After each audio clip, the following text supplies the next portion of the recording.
sesión, ¿sí? Muy bien. Bueno, voy a empezar con una introducción a lo que es el campo de la educación ambiental. Antes de hablar de la cuestión de la educación ambiental en específico, vamos a revisar cómo fue que surgió este campo del conocimiento de las preocupaciones humanas. A finales de los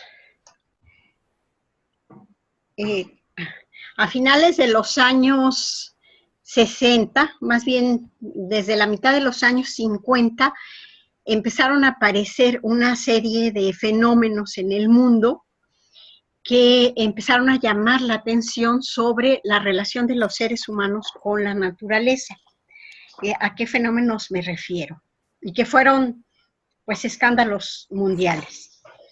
¿A qué fenómenos me refiero? En la ciudad de Londres hubo varios días de inversión térmica que la gente que lo vivió lo reporta como mirar a través de unos lentes color ocre, o sea, todo se veía como si tuviéramos unos lentes amarillo café.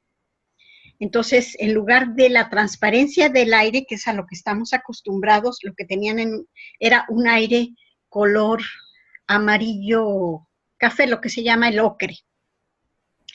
Y en ese momento, tanto niños como ancianos empezaron a morir.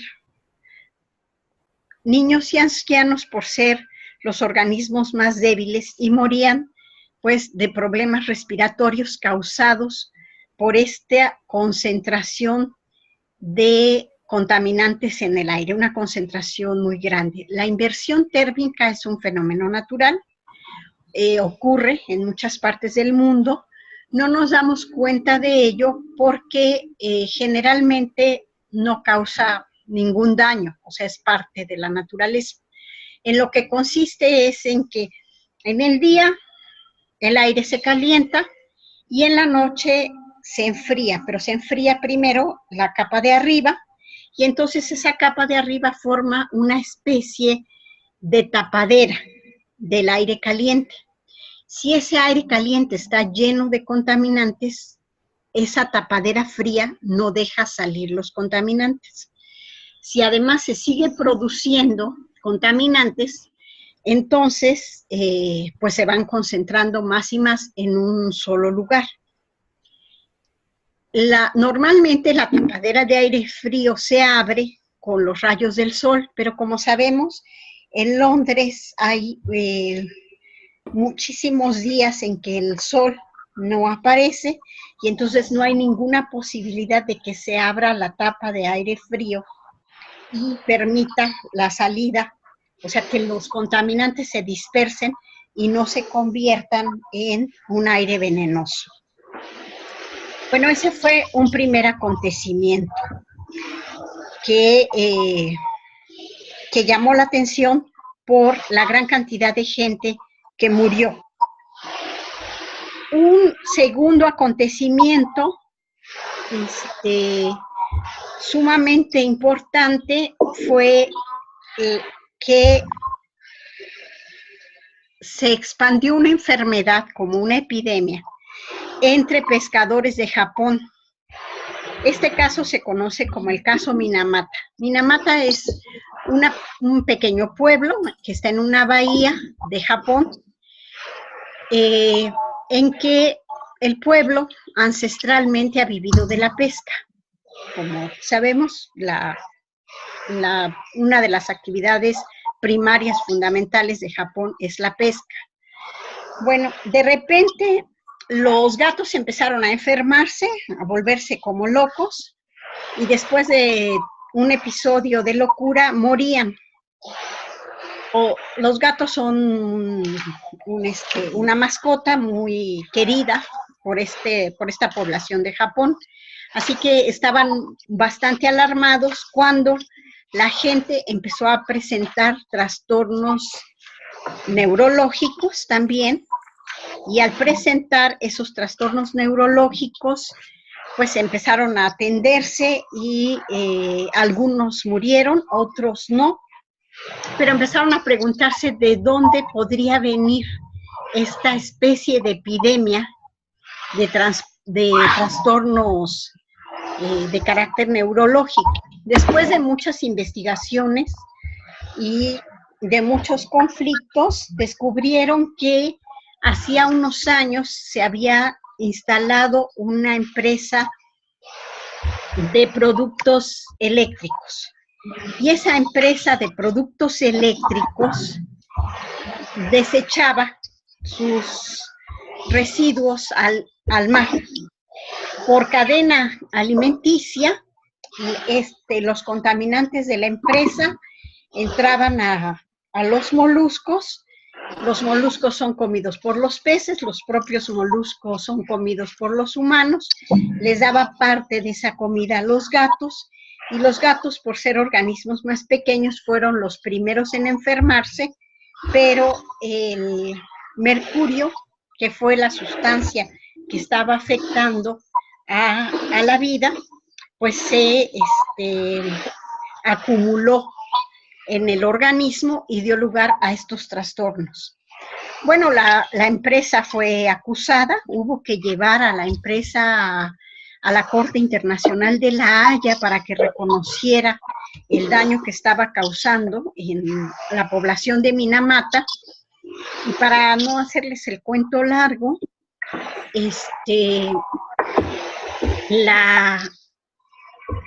todavía hasta hace 2 años, la empresa no había terminado de indemnizar a los habitantes de Minamata. De ese tamaño puede ser el problema. Bueno, ese fue el segundo acontecimiento. El tercer acontecimiento fue la muerte masiva de aves que atravesaron en su migración regresando de invernar hacia la primavera, atravesaron por Chicago, que es una ciudad industrial, y cayeron muertos. Y este acontecimiento lo registró Raquel Carson en un libro que se llama La Primavera Silenciosa. Y ese libro se convirtió en un verdadero escándalo en Estados Unidos. En el libro La Primavera Silenciosa, Raquel Carson llama la atención sobre grandes cantidades de contaminación que están matando la vida y que están, por lo tanto, poniendo en peligro la existencia de la vida en el planeta. Estamos hablando de 1954 más o menos a 1968. En 1967, aquí hago un paréntesis, los Estados Unidos son un país que basa su poder industrial, su poder militar, muchísimo de su poder en el petróleo. Entonces empezaron a estar muy preocupados por el agotamiento del petróleo. Y le pidieron a un grupo de científicos que hicieran una modelación del mundo para ver cuáles eran los límites, no solo del petróleo, sino de la agricultura, hasta dónde debería crecer o no la población. Tomaron en cuenta varias variables, ahí sí, muchas variables, y corrieron un modelo del mundo en computadoras. Bueno, el resultado de esa modelación del futuro del mundo se fue publicado en un libro que se llamó Los límites del crecimiento.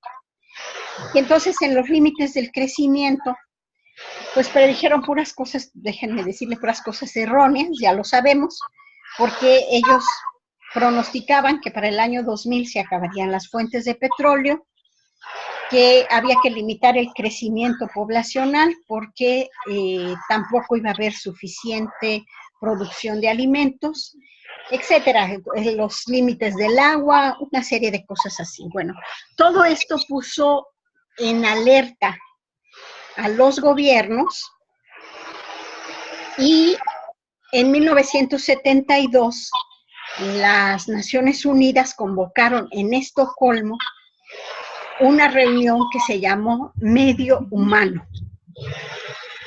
En esa reunión que se llamó Medio Humano,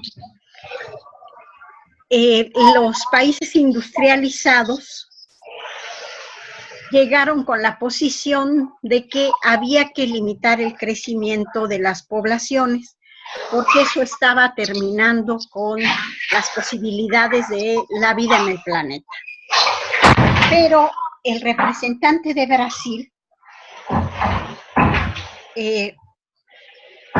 llegó con un estudio muy fundamentado, que yo les voy a decir en unas pocas palabras, en donde demostró que por cada niño norteamericano o sueco o de cualquier país europeo, bueno, no de España ni de Portugal ni de Grecia, porque ellos son también medios pobres, pero de los países altamente industrializados, cualquier niño de estos países industrializados gastaba o gasta, yo creo que ahorita más, gasta 40 veces la energía de un niño de la India y 25 veces la energía de un niño de América Latina.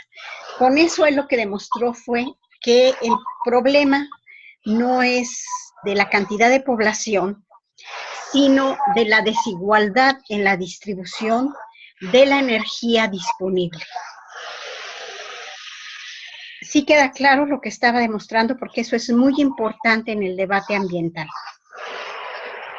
Dígame si a alguno no le pareció claro, lo podemos poner en otras palabras. Es decir, por cada niño norteamericano que nace, necesitan nacer 40 niños hindúes y 25 latinoamericanos. Entonces, ninguna mamá hindú tiene 40 hijos, ni ninguna mamá latinoamericana, o muy pocas, tienen 25 hijos. Eso es lo que él estaba demostrando. Estaba demostrando que el problema no es de la población, de la cantidad de habitantes en el planeta, sino que el problema es de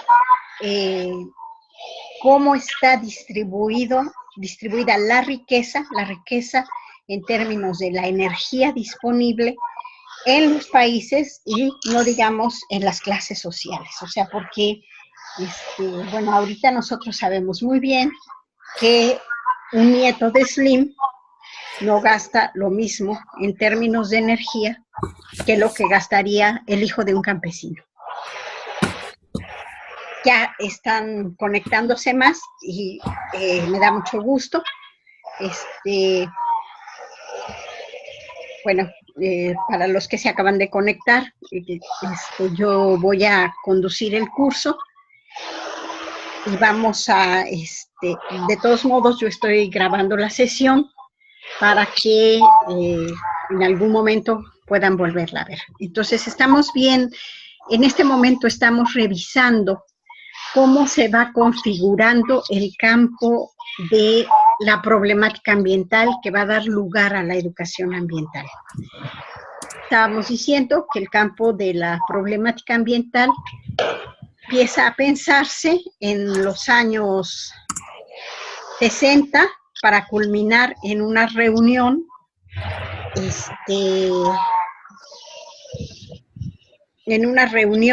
que convoca la Organización de Naciones Unidas precisamente en junio de 1972.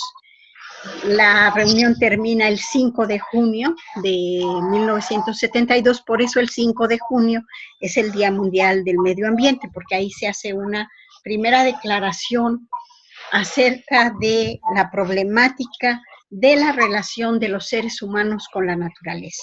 Una problemática que empieza a pensarse a partir de la contaminación, pero que va a ir tomando en cuenta cada vez más procesos de la naturaleza. Entonces, es la contaminación en Londres, la contaminación en Chicago, en Illinois, y es la contaminación en Minamata, Japón, lo que empieza a llamar la atención acerca de cuál es la relación que tenemos con la naturaleza y qué es lo que está pasando. Muy importante en esta reunión es la posición de los países industrializados que dicen el problema central ambiental que tenemos, el problema más fuerte que estamos viviendo es el problema de la sobrepoblación. Contra esa posición, la posición del representante de Brasil, que hace una demostración de que cada niño de un país industrializado consume 40 veces la energía de la que disponemos los humanos en relación con un niño hindú y 25 veces en relación con un niño latinoamericano. Entonces, ahí se va configurando un campo de debate. El debate entre países industrializados que siguen sosteniendo que el problema es de sobrepoblación y de cuidado de la naturaleza, y el pensamiento ambiental latinoamericano que dice no se puede soslayar la desigualdad, no se puede dejar de lado que los seres humanos consumimos la energía de manera diferente. Y ese consumo de manera diferente está muy vinculado con la desigualdad social. La desigualdad social, entonces, desde el pensamiento ambiental latinoamericano, forma parte integrante de lo que es el ambiente. Pero esta configuración primera de la relación entre sociedad y naturaleza sería posible, entonces, si tomamos en cuenta la desigualdad social, sin pensar las formas en que nos relacionamos los seres humanos al constituir sociedades. Entonces, por eso, y las formas en que nos relacionamos los seres humanos al constituir sociedades tienen que ver con la manera en que nos pensamos a nosotros mismos, que pensamos a los otros y en que pensamos a lo otro, es decir, a la naturaleza. Por eso, en la lectura que yo les puse como primera lectura, Carlos Razo lo que nos está diciendo es que el ambiente en realidad no es la naturaleza, sino es un sistema humano, un sistema que comprende las relaciones del ser humano con la naturaleza, las relaciones de los seres humanos entre sí y la relación del ser humano consigo mismo. ¿Sí? Con esta definición de ambiente, entonces nosotros nos damos cuenta que entender el ambiente significa entender cómo los seres humanos o cómo las diferentes culturas piensan a la naturaleza, piensan a los otros seres humanos y se piensan a sí mismos. O sea, ¿qué lugar ocupamos en la naturaleza? ¿Qué lugar ocupamos socialmente? ¿Y quiénes somos? ¿Sí? Y esto nos va a dar el fundamento de la educación ambiental. Pero para entender este fundamento de la educación ambiental, tenemos que revisar cómo fue que llegamos a esta crisis. ¿Cómo es posible que la especie humana, que tiene, algunos dicen 150,000, otros dicen 200,000, pero de todos modos no tenemos mucho más que eso, cómo es posible que esta especie haya llegado a este estado de crisis? ¿Por qué hablo de crisis? Porque la crisis se manifiesta en muchas expresiones de la naturaleza, pero también vamos a ver que en muchas expresiones sociales.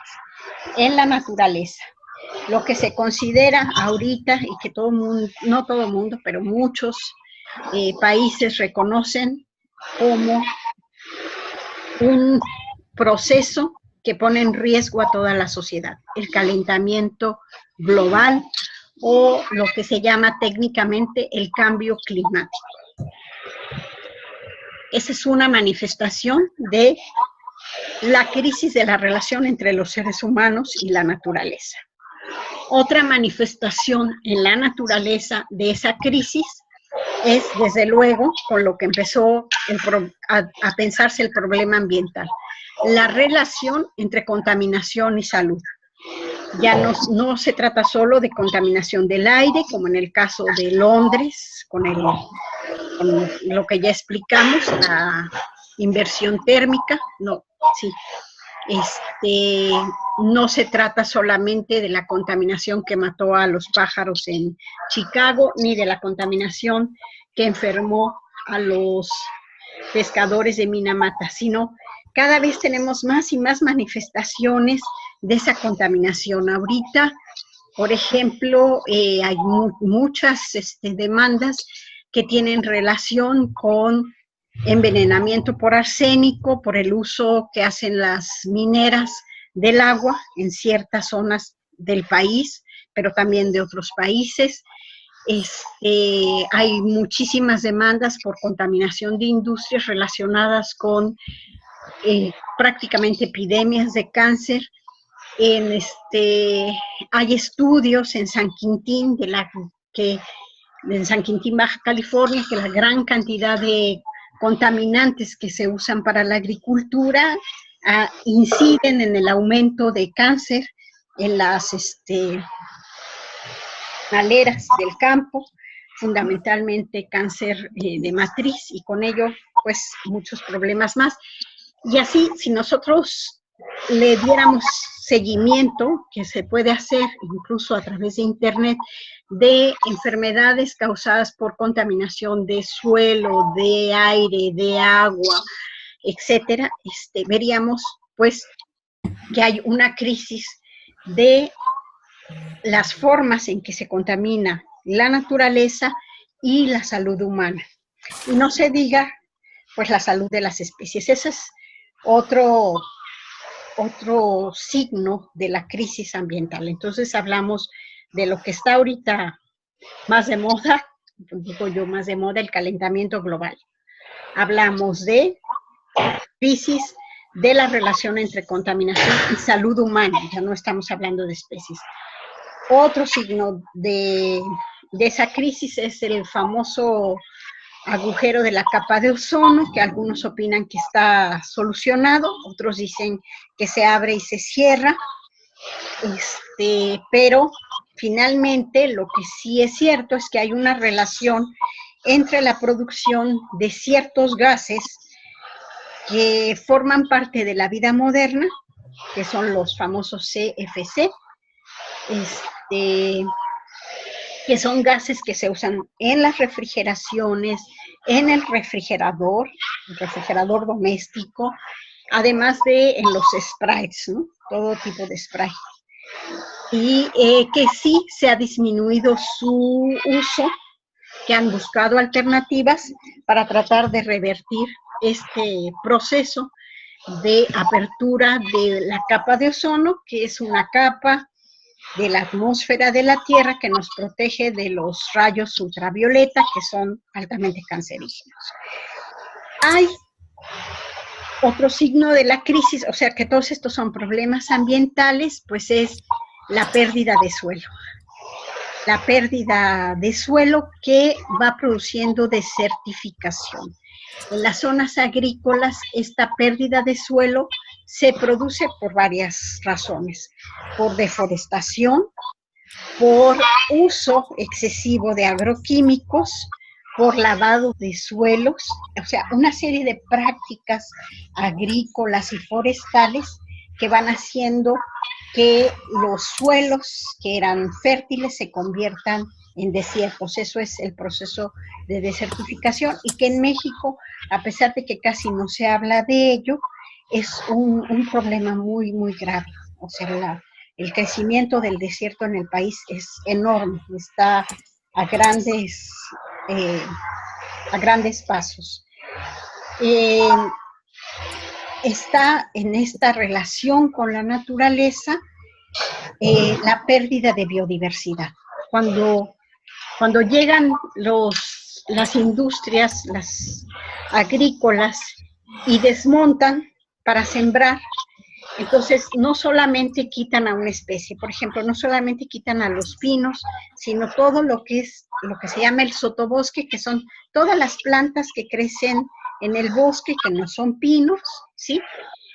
Y junto con ello hay fauna, hay flora, hay microflora, hay microfauna, y al desmontar y convertir un pedazo de bosque en un campo agrícola de una sola especie, estamos perdiendo muchas especies.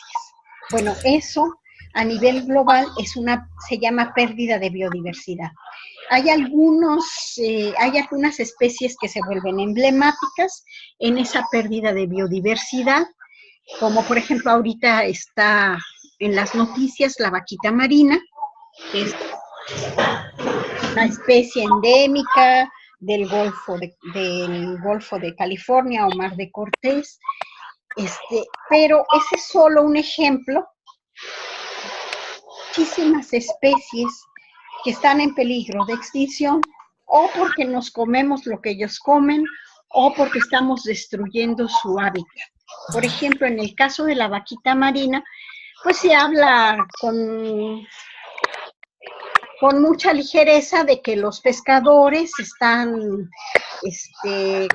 pescando tanto a la totuaba como a la curvina, y que con eso le quitan el alimento a la vaquita marina, pero no se habla de que Estados Unidos, al domesticar el río Colorado y represarlo en la presa Hoover, cambió las condiciones del Golfo de California, del Mar de Cortés, y por lo tanto las condiciones de producción y reproducción de las especies. Entonces, en el tema ambiental es muy importante preguntarnos siempre desde una postura de la pedagogía crítica de dónde viene el problema. Por ejemplo, hablé ahorita de la vaquita marina, pero podríamos hablar del calentamiento global. Si es cierto lo que dicen los científicos, calentamiento global es resultado de la emisión de gases de efecto invernadero. ¿Y de dónde vienen esos gases? Esos gases vienen de la industria. Esos gases vienen de la ganadería de alto rendimiento, porque las reses en sus heces, pues ellas no tienen la culpa, producen gran cantidad de gas metano.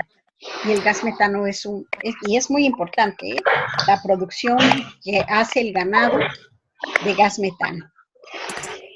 Entonces, pero la producción de ganadería de alto impacto es solamente industrial. No es el pequeño ganado de traspatio, no es la vaquita que tiene el ranchero atrás o las dos vaquitas que tiene, sino son las grandes cantidades de producción para la venta de carne, pues en los mercados que tienen una gran capacidad de consumo. Básicamente son la industria y la ganadería. Y la industria no invierte en investigaciones que hagan que su producción de dióxido de carbono, de monóxido de carbono y otros gases sea menor o sea atrapada en la propia producción industrial, ¿sí? Entonces, en todos los temas ambientales, siempre tenemos que preguntarnos cuál es el origen. ¿Y por qué digo eso? Porque una cosa que a mí me parece preocupante y me parece que se sale del pensamiento crítico es que en los anuncios, todos los anuncios que nosotros vemos en la televisión, lo que hacen es culpar al individuo. O sea, decir, tienes que contribuir a que haya menos gases que produzcan cambio climático. Renuncia a tu carro y súbete a una bicicleta. Pero no le dicen a la industria, haz una producción que no tenga como fin la ganancia, de manera que uno pueda conservar su teléfono, su carro, el teléfono celular, que su producción también produce gases de efecto invernadero, su televisión, o sea, hacerlos más tiempo útiles, sino por el contrario. Lo que hacen es que cada vez los productos sean más rápidamente desechables. Y entonces, ¿por qué? Porque lo que los mueve es la ganancia, para decirlo en claro. Y para tener ganancia necesitan ampliar mercados, producir cosas que se consuman más rápido para que haya un nuevo consumo. ¿Sí estoy siendo clara? Por favor, díganme. ¿Sí? Sí, claro. ¿Claro? Bueno, entonces, pero esto que yo estoy diciendo así significa muchos debates en los ámbitos políticos, ¿sí? Un ejemplo que estamos viviendo ahorita es el debate del aeropuerto, del nuevo aeropuerto internacional de la Ciudad de México, que nadie debate que hay una necesidad de ampliar el servicio aeroportuario de la Ciudad de México. Eso no está a debate. Lo que está a debate, bueno, lo que Andrés Manuel denuncia es que hay muchísima corrupción en la construcción del aeropuerto. Pero por una extraña razón, lo que está oscurecido en ese debate es que ese aeropuerto se está construyendo sobre el lecho de un lago. Y por eso hay muchísimas posibilidades, como lo hemos visto en la Ciudad de México, que la construcción se hunda. Si ustedes tienen curiosidad y oportunidad de ir a la Ciudad de México, la curiosidad es observar los edificios del centro histórico, todos están chuecos y se ve a simple vista. El Palacio de Bellas Artes no se ve chueco porque le van construyendo cada vez más escaleras. Si ven una foto de la columna de la Independencia cuando se construyó, no tiene tantas escaleras, o sea, han tenido que estar haciendo flotar la columna de la Independencia. Una cosa es hacer flotar una columna, una cosa es ponerle pilotes a una catedral para que no se derrumbe, o a la Basílica Vieja, ¿sí? Y otra muy distinta, tener un aeropuerto que se hunda, porque no se va a hundir parejito. No es que primero va a estar aquí, luego ya las pistas están 30 centímetros más abajo, sino hay que estarle dando mantenimiento para que no se desempareje. Por eso es tan costoso. Y por eso es un negocio para los constructores prácticamente de por vida, porque el mantenimiento va a ser enorme, carísimo, en caso de que se pueda hacer bien. Eso es lo que está en el debate. Pero lo que no debaten, y que a mí me parece muy sorprendente, es que un lecho de un lago, junto a una ciudad que de por sí es totalmente irracional, la Ciudad de México está arriba de un lago, eso es totalmente irracional, pero ese lecho del lago sirve de alguna manera de regulación, o sea, regula la condición de que la Ciudad de México esté en un lago. Hace que no sean tan violentas las inundaciones en la Ciudad de México, que no sea tan violento el hundimiento. Entonces, es totalmente, desde el punto de vista ambiental, una irracionalidad construir el aeropuerto en ese lugar. Allí hay preguntas para las que no tenemos respuesta. ¿Cuáles fueron los intereses que se movieron para construirlo allí y no en otro lugar? ¿Por qué no se desconcentra esa ciudad, que es una concentración prácticamente insostenible, poniendo el aeropuerto en otro lugar para desconcentrar las actividades de la Ciudad de México? Y no tenemos claro por qué se empeñó tanto Peña Nieto en quitarle su tierra a la gente de Atenco para construir el aeropuerto. Pareciera como un capricho personal, pero yo creo que lo que no tenemos claro es qué intereses económicos ya había de por medio antes de la decisión de construir el aeropuerto allí. Si los intereses son solo que el mantenimiento sea tan caro que durante, no sé, 100 años el aeropuerto sea negocio para los constructores y por eso eligieron ese lugar. Pero desde el punto de vista de la relación con la naturaleza, es una irracionalidad. Eso solo lo pongo como otro ejemplo más de cómo una sociedad que está movida por el mercado, por la ganancia, no puede tener una relación adecuada con la naturaleza. Pero la pregunta que yo hago es cómo llegamos hasta ahí. Y eso va a tener que ver con el video que les pedí que vieran de la Odisea de la especie humana. Nosotros, los Homo sapiens, somos una especie pues bastante nueva en el planeta. Hay muy poquitas especies que han aparecido después de nuestra evolución. Los homínidos, que es la familia a la que pertenecemos biológicamente, tienen en el planeta como 2 millones de años.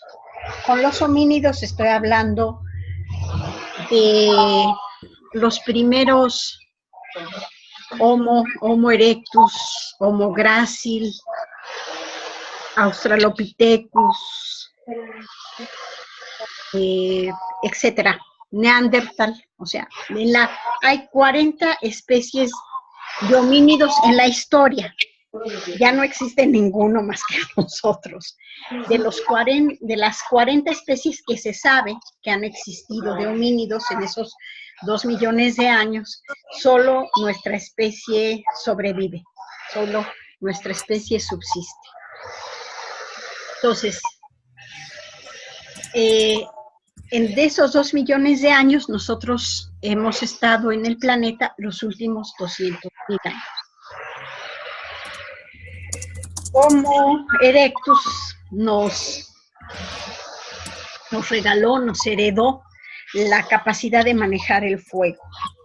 Y la capacidad de manejar el fuego es una primera revolución en la naturaleza, porque es la posibilidad de que una especie maneje la energía que necesita.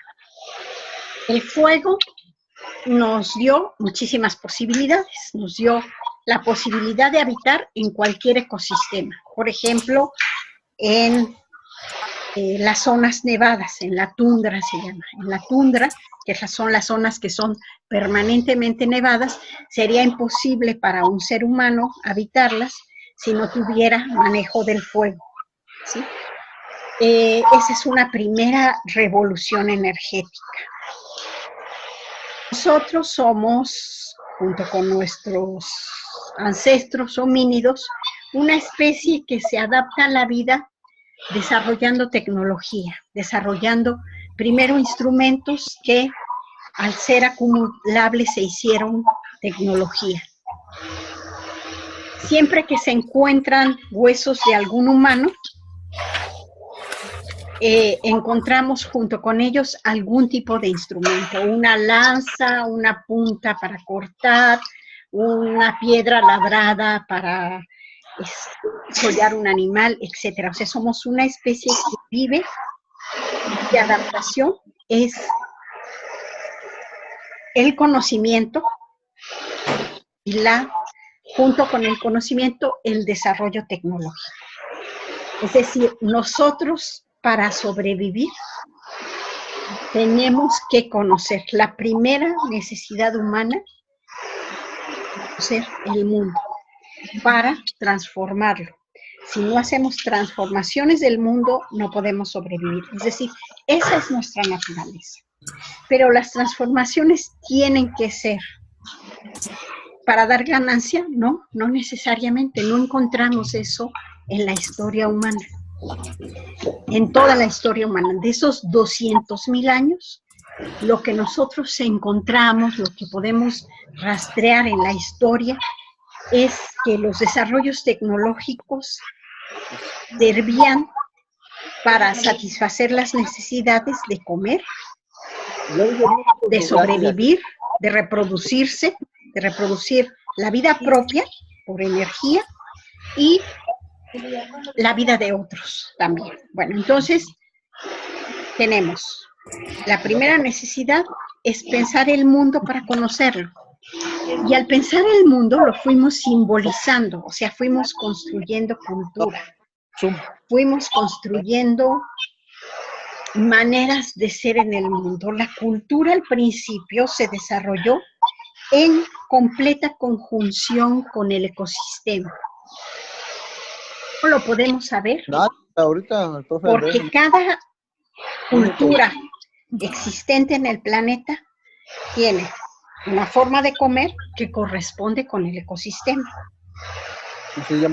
Por ejemplo, nosotros, en lo que es Mesoamérica, no éramos un pueblo carnívoro, porque aquí no había grandes animales. Los aztecas, los zapotecas, los mixtecos, etcétera, etcétera, todo lo que es Mesoamérica, desarrolló grandes capacidades culinarias de combinar vegetales. Hemos empezado a ser carnívoros con la globalización. Todavía mi generación no era una generación extraordinariamente carnívora. Más bien, la comida estaba muy compuesta de vegetales y pequeños pedazos de carne. Ahorita es prácticamente imposible pedirle a un niño que no coma hamburguesas y papas fritas, porque estamos metidos en este proceso de homogenización de la cultura que le sirve mucho a la globalización del capital. Pero de eso vamos a hablar más adelante. Bueno, entonces, la primera revolución es el control del fuego. Con el control del fuego no solamente calentamos el espacio en el que vivimos, sino además empezamos a cocinar alimentos. Y cocinar alimentos significa una especie de estómago afuera del cuerpo, un primer estómago. Cuando nosotros cocinamos los alimentos, desdoblamos sus elementos químicos y entonces estos se hacen más absorbibles por el cuerpo. Nos alimentamos mejor, no solo porque se le matan las bacterias a los alimentos, sino porque se desdoblan químicamente y se hacen absorbibles para el cuerpo. Por eso hablamos de que el control del fuego es una enorme revolución en la evolución de los homínidos y en el paso de Homo erectus a Homo sapiens. Bueno, ya controlamos el fuego. Ya podemos ir a otros lugares del planeta como cazadores y recolectores. Cazadores, pescadores en los casos en que el ecosistema lo permitía. El ser humano empieza a salir de África hacia otros continentes. Cuando eso ocurre un hecho evolutivo muy significativo. Aparece una vértebra más en el cuello, para decirlo muy rápidamente. Esa vértebra más permite el sistema fonal. O sea, tenemos separada la zona de deglución de la zona de respiración, pero con una vértebra más que aloja a las cuerdas vocales. Esas cuerdas permiten que hagamos lo que yo estoy haciendo, hablando, tener un lenguaje articulado. Con un lenguaje articulado y simbólico, podemos transmitir realidades que no están presentes. Por ejemplo, pues hay animales que son sumamente inteligentes, brillantes. Los que tienen perros saben que los perros son muy brillantes. Estudios recientes muestran que un perro desarrolla una inteligencia equivalente a un niño de 2 años. Y nosotros sabemos que un niño de 2 años distingue muchísimas cosas, puede articular palabras, etc. Bueno, pero no pasan de los 2 años los perros, y un ser humano sigue adelante. Bueno, pero un animal tan inteligente como un perro, voy a decir, puede dar cuenta de algo que está presente, pero no le puede decir a otro perro: fíjate que ayer, en lugar de croquetas, comí huesos de res que tenían mucho tuétano y estaban muy sabrosos. Eso no puede hacer un perro. Un perro comunica cosas que están presentes, comunica en presente. Nosotros podemos comunicar cosas en el pasado y prever cosas que no vemos, que están en el futuro, y con ello vamos construyendo un lenguaje que simbolice el mundo, pero también que va construyendo un pensamiento abstracto. Y eso va a ser sumamente importante en la construcción tecnológica. Nosotros podemos decir, no vayas para allá, porque allí está la guarida de los leones y no tenemos suficientes armas para combatirlos.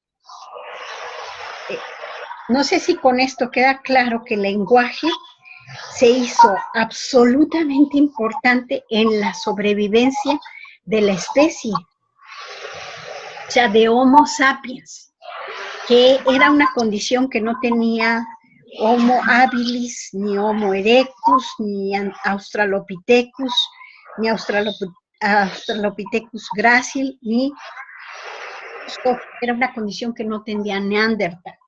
Neandertal no tenía un lenguaje articulado, es lo que permite hablar de presente, pero también de pasado, de futuro. Permite que mi experiencia acumulada sea posible, o la experiencia de ustedes acumulada, sea posible transmitirlo a la siguiente generación, y que va formando la historia cultural. Esto el conocimiento para los seres humanos puede ser acumulable.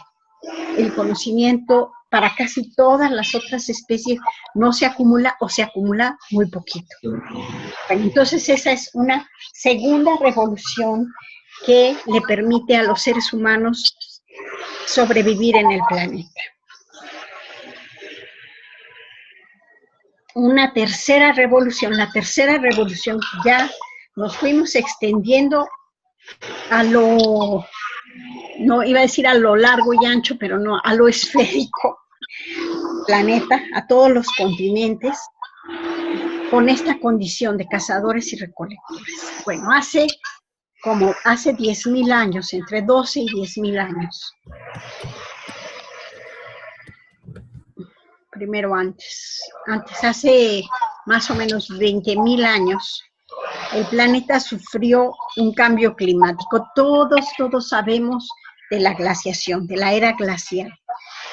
O sea, lo sabemos, si no por los libros, porque Disney hizo la era del hielo, 1, 2 y 3, y sabemos que el planeta estaba fundamentalmente congelado.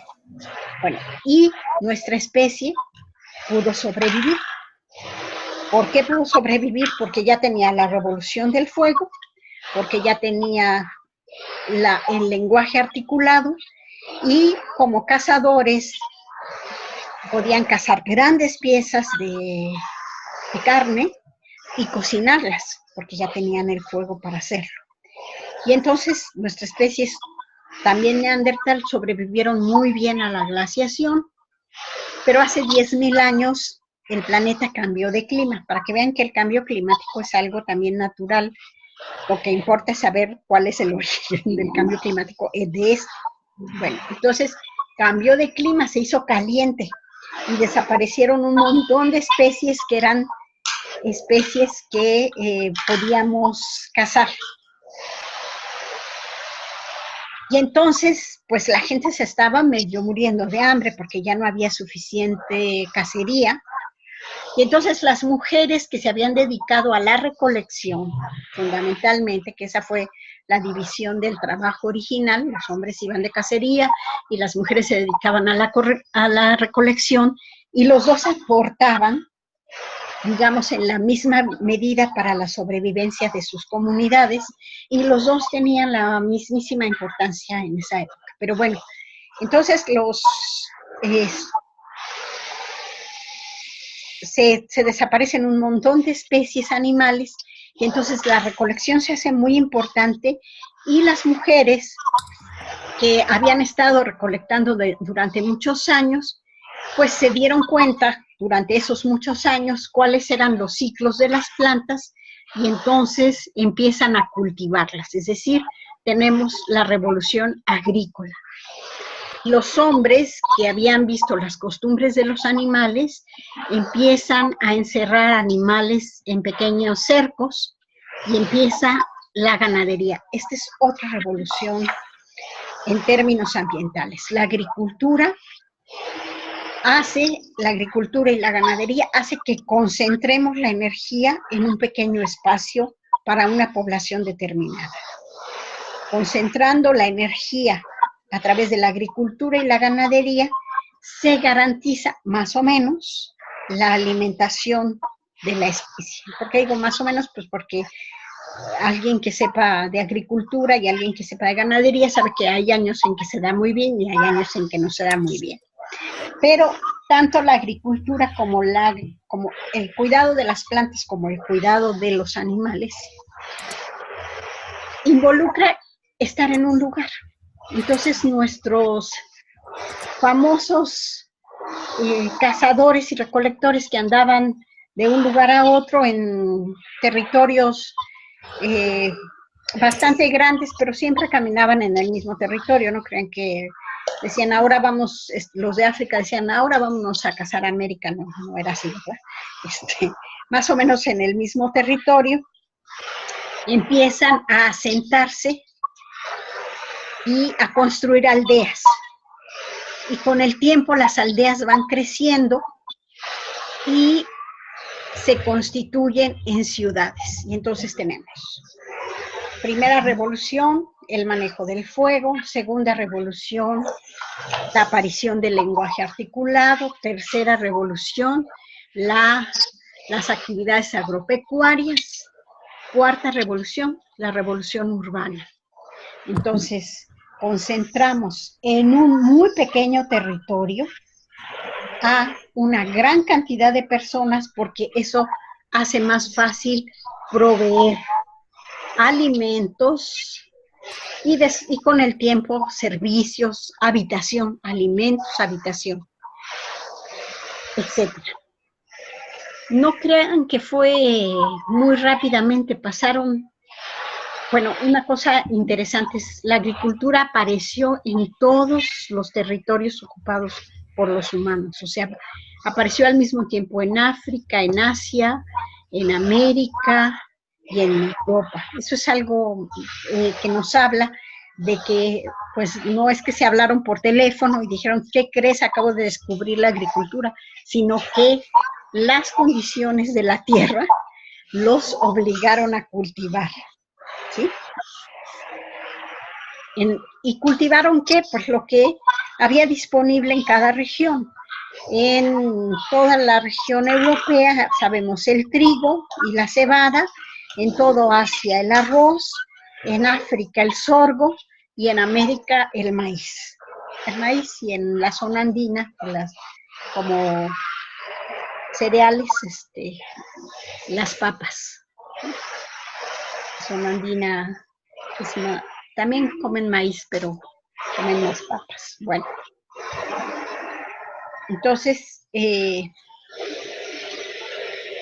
es la revolución agrícola la que hace que el hombre se vuelva sedentario y que con el tiempo vaya construyendo las ciudades, que es la revolución urbana. Tenemos una quinta revolución. La ciudad es una manera de concentrar a la población para distribuir la energía. En ese tránsito entre la revolución agrícola que ocurrió, todos los teóricos están de acuerdo en eso, hace como 10.000 años, y la ciudad, la primera ciudad se considera que fue Ur, en Sumeria, lo que es ahorita Irak, lo que fue Babilonia, ¿sí? Pasaron más o menos de 4 a 5.000 años.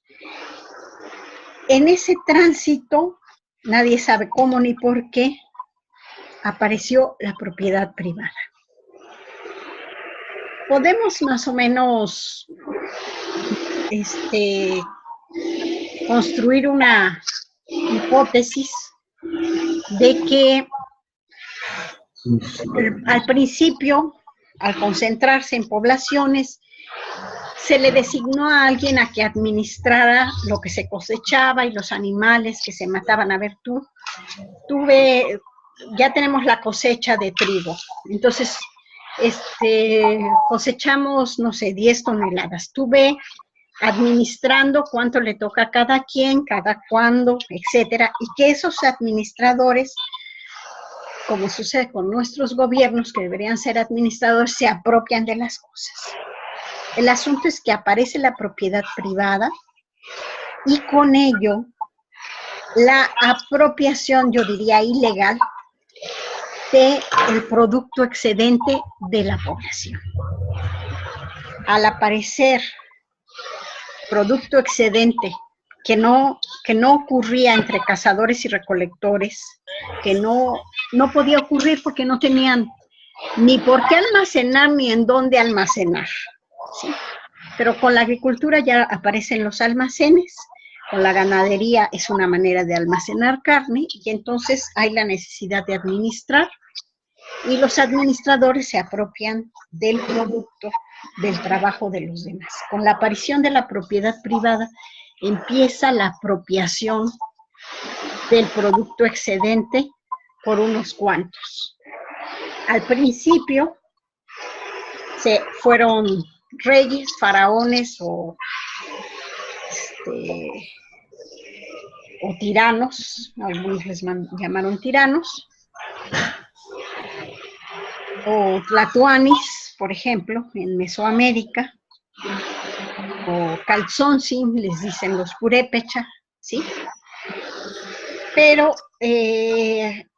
esta apropiación del producto excedente va dividiendo a los seres humanos en clases sociales. Es decir, de los 200.000 años que tiene la especie humana en el planeta, tiene 5.000 años de sociedades desiguales, tiene 5.000 años de sociedades de clase, tiene 5.000 años de construir entre los seres humanos diferencias. Los reyes, faraones o como les quieran llamar, son seres especiales, son elegidos de los dioses, tienen una sangre diferente, son más inteligentes, es decir, se construye una ideología de la diferencia, pero no de la diferencia como diversidad, sino la superioridad de estos administradores gandallas respecto al resto de la población. Y se construyen los aparatos para legalizar esa apropiación del producto excedente, producto que no generan los administradores, sino los que se quedan trabajando. Bueno, y esto se va haciendo complejo, como ustedes saben, hasta desdibujar esta condición de apropiación excesiva. ¿Cómo puedo demostrar que esta apropiación fue siendo excesiva y no fue así desde el principio? En los anales, los egipcios tuvieron una característica, todo lo escribieron. La escritura también es un portento, es una manera de conservar la memoria, ¿sí? Pero los egipcios que escribían con jeroglíficos, todo lo escribían, tenían una obsesión por escribir. En todas las casas, aunque fuera una casa común, así como la de nosotros, que somos maestros, escribían en sus paredes lo que les pasaba, lo que sentían. Entonces, y cuando se descubrió en la época de Napoleón lo que querían decir los jeroglíficos, o la famosa piedra Rosetta, pues ha sido muy fácil, bueno, una gran labor, pero es fácil leer lo que escribieron. Bueno, pues en los jeroglíficos que encontraron en una casa que era de un campesino, encontraron que decía, hoy mismo voy a ir a protestar con el faraón, porque no me dieron la cantidad suficiente de trigo que yo requiero para mantener a mi familia. Y este faraón se las va a ver conmigo. O sea, fíjense, claro, es del más viejo Egipto. Fíjense cómo el campesino no se sentía en una condición de desigualdad respecto del faraón. Realmente lo estaba viendo como un administrador que estaba actuando desigualmente. Pero eso ya no se puede ver en el Alto Egipto, ya cuando los faraones son intocables porque son hijos de Dios, porque nadie puede poner en duda su palabra, su decisión, etc. Entonces es muy interesante si pudiéramos seguir la historia de cómo van convenciendo a la población de la superioridad de unos respecto de otros, o sea, cómo se va construyendo una manera de pensar. Entonces, habíamos dicho que los seres humanos necesitamos pensar el mundo. Al pensar el mundo, nos pensamos en el mundo, nos damos un lugar en el mundo. Somos de una determinada manera en el mundo, somos en relación con los otros. Entonces, en la historia de las ideas, nosotros podemos encontrar cómo los seres humanos concebimos a la naturaleza. En este momento, la cultura dominante es la cultura occidental en casi todo el mundo. Y la cultura occidental tiene su historia de ideas. Y en esa historia de ideas hay ciertas ideas que son muy influyentes en la manera de pensar. En esas ideas que son muy influyentes en la manera de pensar, pues está la Biblia. La Biblia es libro fundamental de la cultura occidental. La cultura occidental tiene casi cuatro, pero tres grandes raíces. El pensamiento de los judíos a través de la Biblia, sus mitos, sus creencias.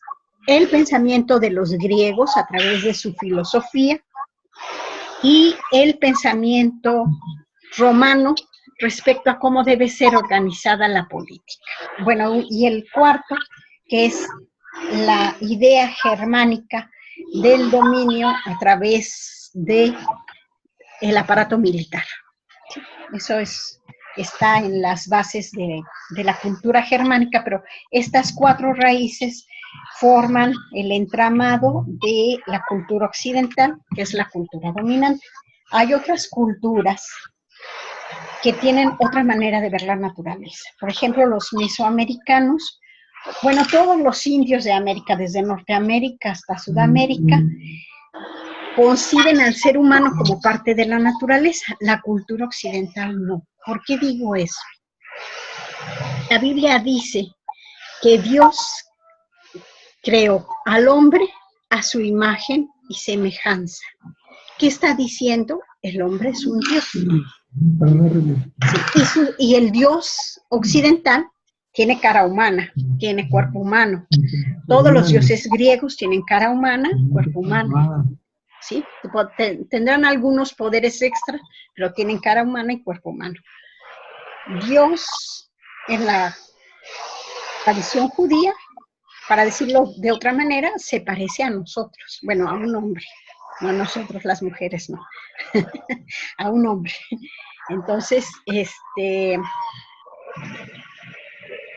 eso hace que tengamos un lugar distinto, distinto del que tienen las culturas mesoamericanas. En la cultura mesoamericana, por eso, los ríos son hermanos, los árboles son hermanos, los animales son hermanos, y entonces hay otra manera de relacionarse y el desarrollo tecnológico fue distinto, desafortunadamente yo creo, cortado de tajo con la conquista, o sea, no pudo seguirse desarrollando la tecnología con otra base del pensamiento. Bueno, pensar el mundo, pensarse en el mundo y ser en el mundo constituye una cosmovisión. Y aquí voy a tocar el concepto. El concepto de cosmovisión se integra así a el entendimiento de la problemática ambiental. O sea, cómo pensamos el mundo y cómo conocemos tiene que ver con cómo nos relacionamos con la naturaleza, con los otros seres humanos y con nosotros mismos.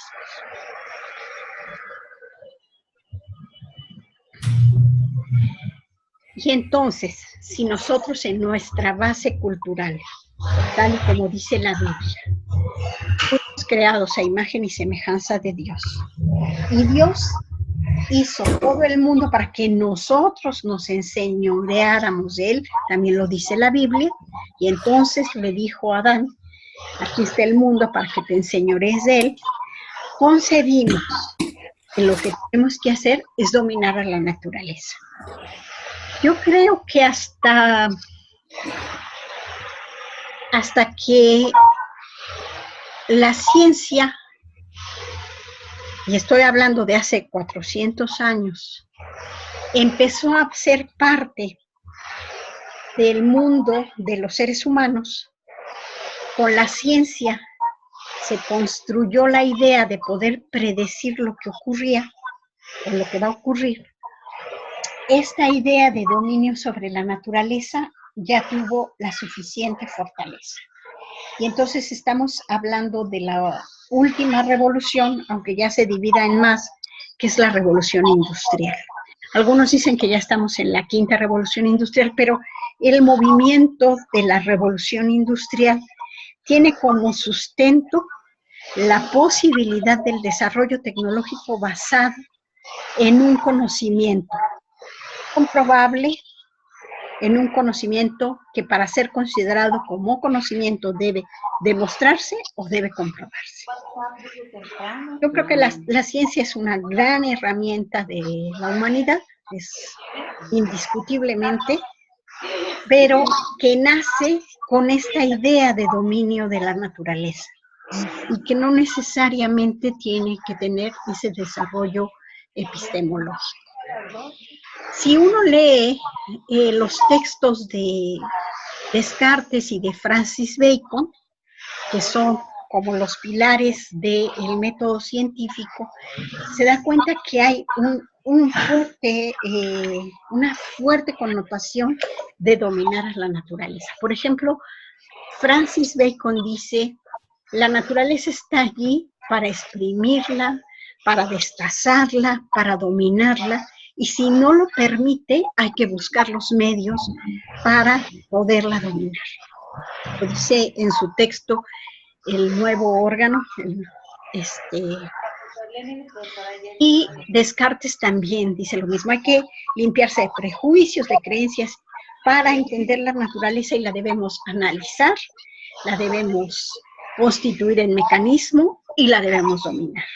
Para aclararle que somos nosotros. Entonces, tenemos así una manera de pensar el mundo que está en la base de la problemática ambiental. Esto es lo que se dice desde el pensamiento ambiental latinoamericano. El problema ambiental es un problema de pensamiento, es un problema de una cosmovisión que pretendió dominar la naturaleza. Bueno, con esto yo les pido que la siguiente hora y media la dediquen a ver el video de la Odisea de la Especie, que está en YouTube, les mandé la liga, ¿sí?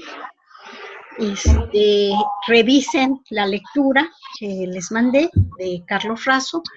Les voy a mandar una lectura más para la semana,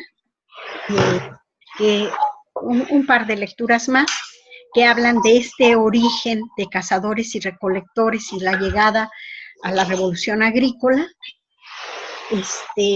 Me hacen su minuta de reflexión de esta primera sesión.